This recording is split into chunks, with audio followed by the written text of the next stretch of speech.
राणा कुंभा, जिन्हें महाराणा कुंभा के नाम से जाना जाता है, मेवाड़ राज्य के शासक थे। 3 वे राजपूतों के सिसोदिया वंश से थे। 4 उनके शासनकाल के दौरान ही मेवाड़ उत्तरी भारत की सबसे शक्तिशाली राजनीतिक शक्तियों में से एक बन गया था। उन्हें भारत में अपने समय का सबसे शक्तिशाली शासक माना जाता है। राणा कुंभा का जन्म मदरिया में हुआ था, 6 सिसोदिया वंश के एक हिंदू राजपूत परिवार में। 4 कुंभा मेवाड़ के राणा मोकल सिंह के पुत्र थे। उनकी पत्नी सौभाग्य देवी मारवाड़ राज्य में रनकोट के परमार जागीरदार जैतमल सांखला की बेटी थी। वे मेवाड़ के 48वें राणा थे और 1433 में राणा मोकल सिंह के बाद मेवाड़ के शासक बने। जब कुंभा सिंहासन पर बैठा तो उसे पूरा मेवाड़ विरासत में मिला था, जिसमें चित्तौड़गढ़, कुंभलनेर, राजसमंद, मांडलगढ़, अजमेर, मंदसौर, ईड, बदनों, जालौर, हाड़ौती, डूंगरपुर और बांसवाड़ा शामिल थे। 5 कुंभा ने अपने पूरे जीवन में 56 लड़ाइयां लड़कर मेवाड़ के अधिकार को बढ़ाया, जिसमें कहा जाता है कि उसने कोई भी लड़ाई नहीं हारी। उसकी विजय में जंगल देश, सपादल पक्ष, मारवाड़, सारंगपुर, नरवर, हरावती, रणथंभौर, मीसलपुर, आबू, सिरोही, गगरौन और नागौर की मुस्लिम सल्तनत शामिल थी।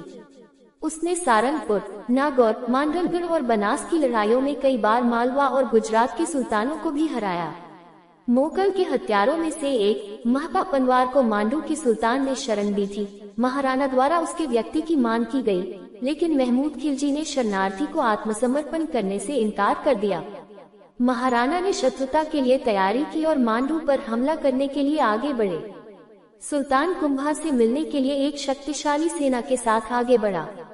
दोनों सेनाएं सारंगपुर के युद्ध में मिली। 5-1 गंभीर जुड़ाव के बाद सुल्तान की सेना हार गई और सुल्तान को मांडू के किले में भागने के लिए मजबूर होना पड़ा। जीत के बाद राणा कुंभा ने मांडू के किले की घेराबंदी की और सुल्तान को पकड़ लिया, जिसे बाद में मुक्त कर दिया गया। राणा ने मालवा सल्तनत से गागरोन, रणथंभौर, सारंगपुर और नरवर के क्षेत्रों पर कब्जा कर लिया। उन्होंने हाड़ौती क्षेत्र पर भी कब्जा कर लिया। कुंभा के पिता की हत्या उसके अपने ही रिश्तेदारों चाचा और मेरा ने कर दी थी। हालांकि मारवाड़ के राजा राव रणमल राठौर की मदद से, जो कुंभा के पिता मोकल के चाचा और उनके संरक्षक थे, वह अपने पिता के हत्यारों को हराने और मेवाड़ की गद्दी को अपने लिए सुरक्षित करने में सक्षम थे। मेवाड़ी दरबार में राठौरों की बढ़ती शक्तियों के कारण, जो उनके दरबारियों और विषयों दोनों द्वारा घृणा की गई थी, और रणमल के बुरे प्रभाव के कारण कुंभा ने रणमल की हत्या कर दी। 5 रणमल की हत्या के साथ मारवाड़ का राज्य भी कुंभा के हाथों में चला गया। 5 रणमल के पुत्र जोधा को कुंभा से मारवाड़ को फिर से जीतने में कई साल लग गए। दिल्ली सल्तनत ने भी फायदा उठाया और नागौर, जालौर और सिवाना पर कब्जा कर लिया। 1453 में वह मेवाड़ से अपनी पैतृक राजधानी मंडोर पर कब्जा करने में सफल रहा। मंडोर पर कब्जा करने के बाद मारवाड़ और मेवाड़ ने एक संधि पर हस्ताक्षर किए, जिसके माध्यम से शांति बहाल हुई। राव जोधा की बेटी की शादी भी राणा कुंभा के बेटे रायमल से हुई थी।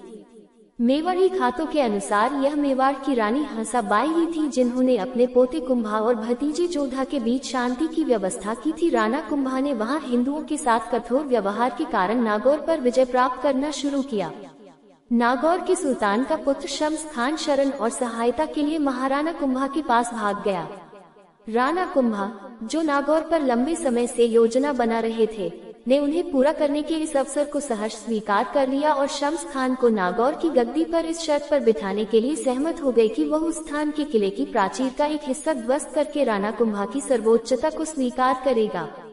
शम्स खान ने शर्तें स्वीकार कर ली। राणा कुंभा ने एक बड़ी सेना के साथ नागौर की ओर कूच किया, मुजाहिद को हराया, जो गुजरात की ओर भाग गया था। 5 और शम्स खान को नागौर की गद्दी पर बिठाया और उससे शर्त पूरी करने की मांग की।